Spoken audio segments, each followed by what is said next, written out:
Gracias, y a los que todavía no lo hicieron, les pedimos que entren a nuestra página y lo hagan. Sumate a la comunidad 530. Con tu suscripción tendrás la posibilidad de recibir entradas de teatro, entradas a recitales, invitaciones a charlas, descuentos en productos y comercio, porque la Radio de las Madres te necesita. Suscríbete y acompáñanos. ¿Cómo? Es muy sencillo. Entrás a www.am530somosradio.com, ahí cliqueás en Asociate o en el banner que te lleva a la página de nuestra comunidad. Elegí la suscripción que mejor se ajuste a tus posibilidades. Apretá el botón Unirme y listo, ya sos parte de la comunidad AM530. El alias es muy fácil, Radio AM530. Si tenés dudas, escribinos al 11 64 19 16 50 o envíanos un correo a info@am530somosradio.com. Bueno, dicho todo esto, tenemos varios audios para compartir, pero los vamos a dejar para dentro de un rato, porque ahora queremos escuchar la columna de nuestro querido compañero, de Luis Brustein, que trae un tema muy importante sobre el que también hay que comentar algunas novedades, ¿verdad, Luis? Sí, bueno, la novedad que hay que comentar es que se conoció el peritaje que hizo Gendarmería. Así es. Pero yo empezaría casi por el final, A ¿no? ver. Van a decir que este juicio, que teóricamente es contra la corrupción y durante el gobierno kirchnerista y sobre todo contra Cristina Kirchner, se va a terminar convirtiendo en un juicio en contra el Poder Judicial argentino. Es tan obscena la manipulación de pruebas, es increíble, ¿no? O sea, Estamos hablando de la causa Cuadernos. Estamos hablando de la causa Cuadernos porque en el peritaje que hace Gendarmería, los cuadernos son como 8 cuadernos. Los primeros no tienen nada, son cuentas que dice Oscar Centeno, que era el chofer de un colaborador en el ministerio de un viceministro, ¿no? Dentro del Ministerio de Obras Públicas, de Barata, que dice, a tal hora fuimos a tal lado, a tal hora fuimos a tal otra, pero no dice nada, ni de plata, ni de nada, o sea, dice a dónde... Sí, como un apunte, una bitácora. Sí, una bitácora lógica en el chofer de un remis, digamos, ¿no? Los últimos empiezan a aparecer menciones a plata o a... Ahora, nunca ni aparece Cristina Kirchner ni aparece la cantidad. Él después hablan de cantidades y demás y no está. Pero se peritaron sobre todo estos 2 últimos o 3 últimos cuadernos. Sí. Y es increíble cómo lo han enfocado los medios corporativos, ¿no? Ellos dicen, como si fuera la gran noticia, que el peritaje confirmó que los cuadernos los escribió Oscar Centeno, que es el chofer. Sí. Y en realidad eso nunca estuvo en discusión. El peritaje no se hizo para saber si lo había hecho Oscar Centeno o quién, porque es Oscar Centeno el que los presenta. El peritaje se hizo para saber si habían sido manipulados, y la verdad es que eso es el título de la noticia, porque el peritaje confirmó que en un solo cuaderno encontraron más de 180 correcciones, tachaduras, agregados. En muchas de esas no hay los agregados no tienen la misma letra que tiene fueron hechos por otra persona. O sea que están hechos por otra persona. El tono con que están escritos, también lo que dice el peritaje es que estos últimos cuadernos no están escritos como los otros, que se ve que están escritos tranquilos, un tipo que está siguiendo cómo es el trayecto que está llevando con el automóvil, sino que es el tono de alguien que escribe cuando le dictan, claro, ¿no? O sea que alguien le dictó a Centeno lo que tenía que escribir. Y que las correcciones y agregados y todo lo demás no solamente están en en las copias, en las fotocopias, que fue lo primero que se presentó, porque Centeno y Bacigalupo, que fue el que se la llevó al periodista de La Nación, a Diego Cabot, que era un tipo que iba a dar cursos, iba a dar charlas en los locales del PRO, y el que escribe Centeno, el que se le entrega a Bacigalupo, que es otro suboficial retirado, a Cabot, lo que le entrega son fotocopias, y lo que le dice Centeno es que los originales los había quemado. Le llevan las fotocopias, empiezan a trabajar, obviamente, que eran Claudio Bonadío, el juez, y Carlos Stornelli, el fiscal, empiezan a trabajar sobre una fotocopia que además era evidentemente había sido manipulada. Empiezan a trabajar como si eso fuera una prueba y empiezan a detener gente, a llevarse... Claro, lo toman como prueba válida, lógicamente. Claro. Pero ellos después decían que había sido indicios nada más, sí, para llevar, y entonces llevaban, pero bueno, ahí Stornelli es el que lleva a cabo toda esta matufia, y el padre de Stornelli fue teniente coronel y fue funcionario de la dictadura. Sí. Y los suboficiales que están, tanto Centeno como Pacífico, que es el que de alguna manera está atrás de Bacigalupo, fueron subordinados del padre de Stornelli. Uh-huh. Y Stornelli los conoce de hace mucho, a los dos. Uh-huh. Porque los conoce desde la época que los tipos trabajaban a Bacigalupo y a Pacífico, que es el que, claro, de alguna manera el cerebro de la cuestión parece que es Pacífico, que es un cara pintada, que es un tipo que está en el tráfico de armas, en el comercio de armas, que apareció en la AMIA cuando estaba después del atentado, apareció, y él, cuando lo llevaron para que declarara, dijo que había ido a ayudar. Rarísimo, pero rarísimo la situación de este hombre Pacífico en esas circunstancias. Pacífico es el que también hace la denuncia contra Vudú. O sea, son todos personajes muy relacionados en una trama oscura de servicios de inteligencia. Y me operaban con Stornelli, esa sensación. Y operaban ahí con Stornelli, que a su vez, en una parte ya de cuando estaba desarrollando esta investigación, es convocado por el juez Ramos Padilla por extorsión a otros testigos, a través de un falso abogado que era D'Alessandro, ¿no?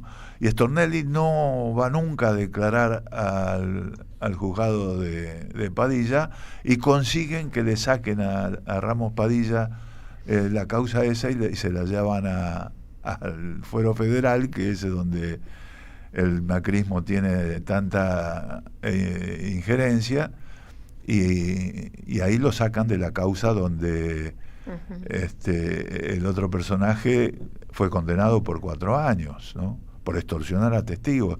Y era un tipo de extorsión muy parecida a la que denuncian, porque empezaron a llevar empresarios que aparecían en los cuadernos, que había ido a Barata, había ido a la casa de un empresario, son empresarios vinculados a la obra pública.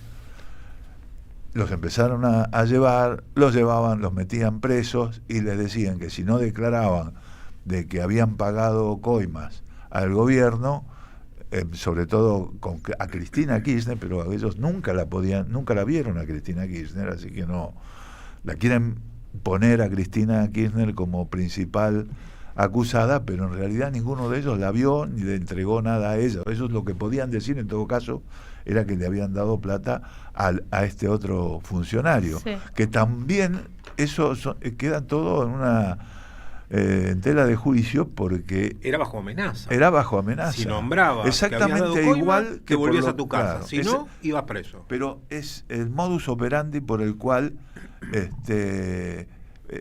fueron acusados en la otra causa y fue condenado Marcelo D'Alessio.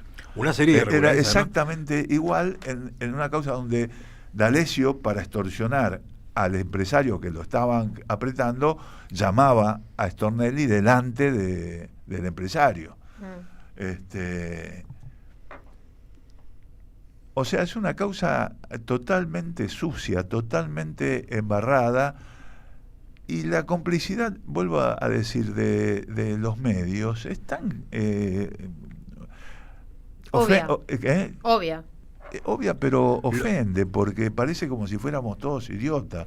Hay que ser estúpido para leer en serio eso cuando si el peritaje está diciendo que hubo manipulación, que en los cuadernos fueron toqueteados, que no están escritos, hay partes que están escritas por otra persona, hay partes que fueron dictadas por otra persona. El titular que ponen ellos es que se confirmó que los hizo Clarín, La Nación, Infobae, los tres tenían el mismo título. Pericia de Gendarmería confirma que los cuadernos fueron escritos por Centeno. Los tres tenían el mismo título. Y no hacían ninguna mención a que la pericia había dicho que estaban toqueteados los cuadernos y que había intervención de terceras personas. Eso, nada. No, es increíble porque ahora van a empezar a hacer una campaña con este tema. Y se va con el tema de la obra pública en Santa Cruz. Van a hacer exactamente lo mismo. Lo que pasa es que este tema para ellos es mucho más difícil, porque hubo empresarios que se negaron y fueron presos, se negaron a hacer lo que ellos querían, no declararon. Es más, a Paolo Roca, que tendría que haber seguido la misma suerte que los demás empresarios. Paolo Roca es el principal contratista del Estado. Tendrían que haber ido a declarar. A Paolo Roca no se animaron, no lo tocaron. Claro. Y a los gerentes, a los empleados de las empresas de Roca tampoco. Hubo empresarios que estuvieron años presos, ¿no? Gerardo Ferreira tuvo 2 años. Y hubo empresarios que estuvieron presos por no aceptar el chantaje que le hacía Stornelli. Es realmente... Por eso vos decías al principio que esto va a terminar siendo un boomerang para el Poder Judicial. Expone de una forma muy clara la manipulación del Poder Judicial que hacía el macrismo con los jueces que tenía adscriptos, ¿no? Yo creo que eso va a ser muy claro, ¿no? Va a ser una causa que va a terminar dándosele vuelta. No está el ambiente en ese como para creer tanta una causa armada de una forma tan burda. Bueno, ya no sucedió con el tema de la obra pública, cuando en realidad hay un montón de cosas que estaban sobre la mesa y que estaban con claridad. La obra pública se realizó, no se hicieron, no hubo sobreprecios, tampoco Cristina tenía nada que ver con la autorización de esa obra pública. En ese momento ella era presidenta, no tenía decisión sobre lo que se hacía en Santa Cruz. El día que la acusan en la causa, en el expediente, que había tenido una reunión con uno de los empresarios en Viena, ese mismo día y esa misma hora ella estaba en Bariloche con Lula. Claro. Con Lula.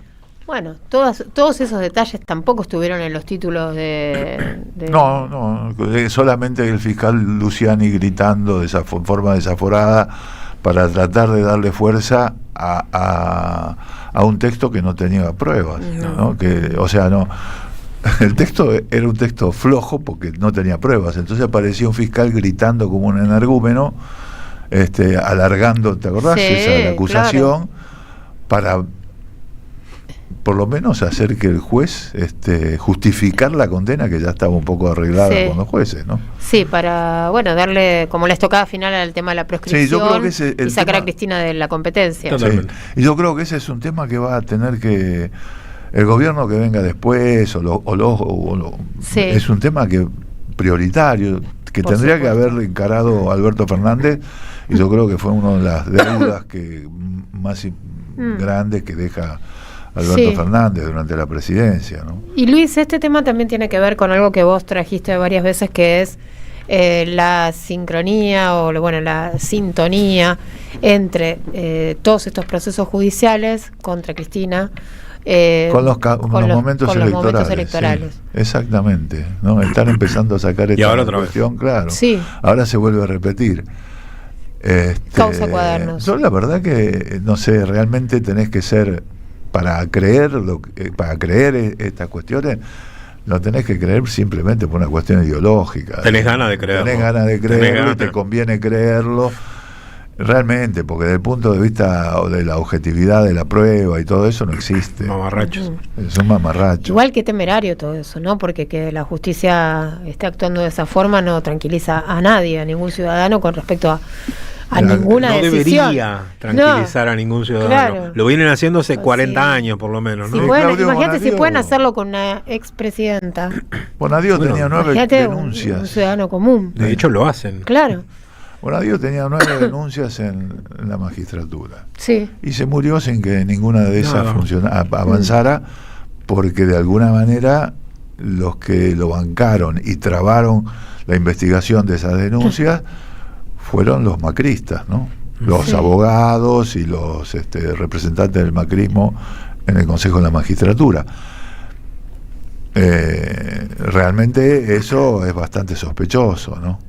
Y los que se negaron, y los que se negaron, de alguna manera, los jueces que se negaron a abrevar en ese sistema, terminaron echados. Terminaron echados todos, Freire, Rosato, sobre todo muy parecida. Todos afuera, si no se iban, se tenían que ir. Había una causa que era por de sangre en mal estado para pacientes que se habían hecho transfusión de sangre y se habían empezado a morir. Y la cajoneó y se empezaron a morir, se murieron todos los que habían que se habían infectado por la transfusión de sangre, ¿no? Y bueno, esa fue una de las causas por las cuales tenía una denuncia en el Consejo de la Magistratura, Bonadío. Y nunca, o sea, en el Consejo de la Magistratura el macrismo se la cajoneó. Claro. Gati, del otro lado de la historia, Freiler en 3 meses lo despacharon. Claro, lo convirtieron a Bonadío en la cabeza, en la punta de lanza para la campaña contra Cristina y el kirchnerismo, ¿no? Y pregunto, ¿no? Ya que estamos hablando de esto, la relación de Milei con el Poder Judicial siempre estuvo justamente intervenida por Macri, por el macrismo. Ahora las relaciones no parecen estar pasando un buen momento. ¿Qué va a pasar con Milei y con la protección que le daba el macrismo a Milei en materia judicial? Para mí, a diferencia de Mauricio Macri, la protección de Milei tiene fecha de vencimiento. Porque además de este desastre... Porque los contactos son de Macri. Los contactos son de Macri, claro. Sí, de este desastre que va a terminar siendo este gobierno, ya de una manera casi inexorable, alguno va a tener que pagar los platos rotos. Porque ante la sociedad van a tener que hacer que alguno pague los platos rotos. Y la verdad, Milei tiene todos los boletos para ser el que paga el plato roto. Los contactos son de Macri porque son los contactos de las grandes empresas. Esa es la relación de un sector de la justicia y la forma de actuar. O sea, Macri llega a la política a través del grupo de empresas que él manejaba, que en el ranking de los contratistas del Estado era la segunda. El grupo Macri, primero estaba el grupo Roca y después estaban ellos. Y todos ellos tienen una cobertura judicial porque tienen miles de causas. O sea, vos tenés no sé cuántas empresas, tenés un montón de denuncias, ¿no? Y todos buscan el fuero federal porque es el fuero donde finalmente caen las más graves. Y de ahí Macri, cuando estuvo en Boca, hizo una comisión de seguridad donde había varios fiscales. Stornelli, entre otros. Estaba Stornelli. Bien. No, y además los jueces designados por él. Uno que no creo que pague los platos rotos. Montenegro también era. Montenegro también. Caputo no va a pagar los platos rotos. Caputo sabe que él la impunidad la tiene asegurada. No así los hermanos Milei. Bien. Deja tu mensaje en nuestra línea de